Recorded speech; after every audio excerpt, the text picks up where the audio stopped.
Anthony Bourdain was a chef that in his 40s started to make television, and he got extremely successful. You're probably going to find out about it anyway. So here's a little preemptive truth-telling. There's no happy ending. He also came to Sweden, and that is what I refer to. He had a dish that I promised in the last episode that I will make. But I am actually going to recreate the true and real dish that Anthony Bourdain was served. But the ingredients to the dish that Anthony Bourdain had in a restaurant in Stockholm were nowhere to be found. I have to wait a bit until perhaps September I can find it. It's a seasonal thing, I guess. It's difficult to translate the title of the dish, but it would be pork shank with mashed beets. I looked everywhere, and then I looked for other things I could do. I ran through the shop. I ran through several shops. A couple of years ago, 2018, Anthony Bourdain was found in a hotel room. He had hung himself. He was successful, he was talented, he had loads of friends, he was so admired all over the world. Well, this is not what this episode is going to be about. I just have to mention it when I mention Anthony. And yes, he's Anthony with so many people all over the world, or I would say even Tony.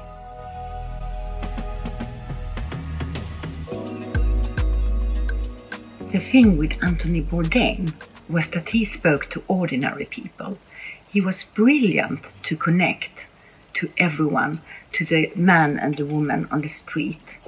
So when he visited a country, he could sit down and he would talk to the cleaners, and maybe it was the cleaners who showed the national dish from that country. I got so confused when I could not cook what I planned today. I will instead make a very simple dessert that myself I thought was Swedish because my mother made it all my life and I love it.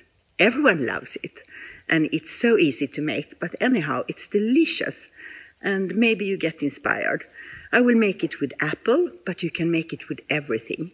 Blueberry, rhubarb, strawberries, or even mango and those kind of fruits. It's a apple crumble I'm going to make. Actually, I think that might be a little bit too much butter. And I will put some of it aside. Flour, sugar. This is a must with vanilla sugar. I tried, vanilla beans, vanilla essence, but the best is vanilla sugar for this dish. Not for other dishes, but for this one. I used to do it with my fingers.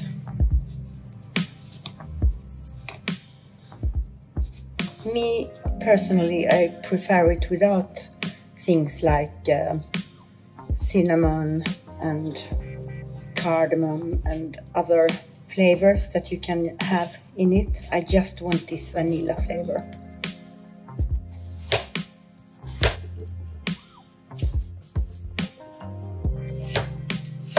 This is the trick, I would say. It's syrup, just plain syrup. You see how simple this is? Simple, cheap, of course. No expensive ingredients.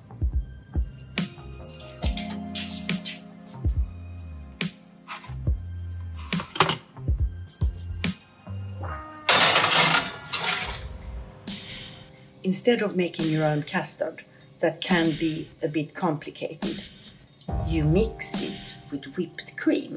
This is vanilla custard. There are millions of different brands. It doesn't matter which, just take one that you like. And everybody will say, how the heck did you do this delicious custard? Give us the recipe.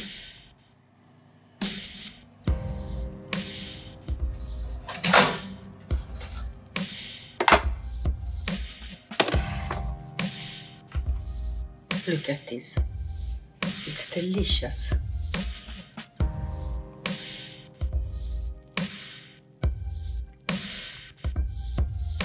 My crust is a bit sweeter than normally, so it gets this crunchy caramelized taste.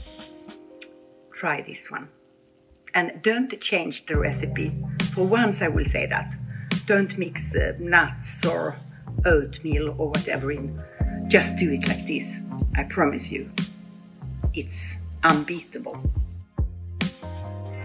I made this apple crumble with gluten-free all-purpose flour, and I could not tell the difference from the one that I normally do.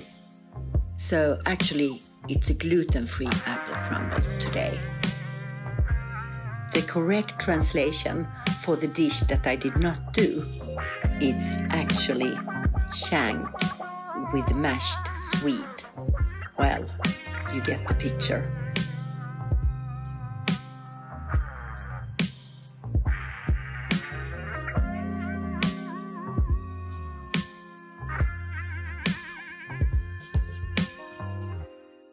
Life is not easy. You just have to make the best of it. And it will be okay.